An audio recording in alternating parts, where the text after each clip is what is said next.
ഞങ്ങൾ കഴിഞ്ഞ ആഴ്ചയിൽ ഡൽഹി ട്രിപ്പ് പോയിരുന്നല്ലോ.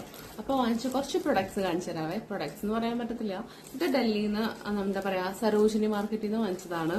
ഇത് അവര് നമ്മൾ ചെല്ലുമ്പോൾ അങ്ങനെ ബാർഗെയിൻ ചെയ്യാൻ പറ്റുന്ന ആൾക്കാരെ കൊണ്ട് പോകണം കേട്ടോ. നമ്മളിവിടെ അങ്ങനെ പറഞ്ഞ് ശീലിക്കാത്തത് കൊണ്ട്. പക്ഷെ എനിക്കൊരു ചേച്ചിനെ കൂട്ട് കിട്ടിയായിരുന്നു. അപ്പൊ ആളുടെ കൂടെ പോയിട്ട് വാങ്ങിച്ചത് 100 ആണ് അവർ പറഞ്ഞത്. 100 ഒന്നല്ല കേട്ടോ, 200 ഒക്കെയാണ് അവർ പറഞ്ഞിരുന്നത്. അറ്റ് ലാസ്റ്റ് നമ്മൾ പറയില്ലേ, ആ ശരി മതി പോവാം എന്നുള്ള പറയുമ്പോൾ അവർ 50 റുപ്പീസിന് 100 റുപ്പീസിന് 2 എണ്ണം. അപ്പൊ ഒരെണ്ണത്തിന് 58. എന്ന് വെച്ചാൽ ഞാൻ വിചാരിച്ചത് എന്തെങ്കിലുമൊക്കെ ഒരു ഓർമ്മയ്ക്ക് വാങ്ങിക്കാന്ന് വിചാരിച്ചിട്ട് വാങ്ങിച്ചതേ ഉള്ളൂ. ഇങ്ങനെ ഒക്കെ ഞാൻ തരാം. അത്യാവശ്യം 50 റുപ്പീസിന് കുഴപ്പമില്ല. അപ്പൊ അതിനേക്കാളും ലാഭത്തിനായിരിക്കും, ലാഭം അവർക്ക് ഉണ്ടാവും. അതുകൊണ്ടാണല്ലോ വേറെ വിൽക്കണേ. പിന്നെ ഇതാണ് എനിക്ക് കൂടുതൽ ഇഷ്ടപ്പെട്ടത്. ഇത്രയും വർക്കൊക്കെ ഉണ്ട്. മാത്രല്ല അവിടുത്തെ ഒരു സ്റ്റൈൽ ആയിക്കോട്ടെ, നമ്മൾ അവിടെ പോയി വന്നതല്ലേ. അങ്ങനെ നമ്മൾ ഇവിടൊക്കെ ഡെയിലി യൂസ് ചെയ്യുമ്പോൾ അറിയാൻ പാടില്ല. എന്നാലും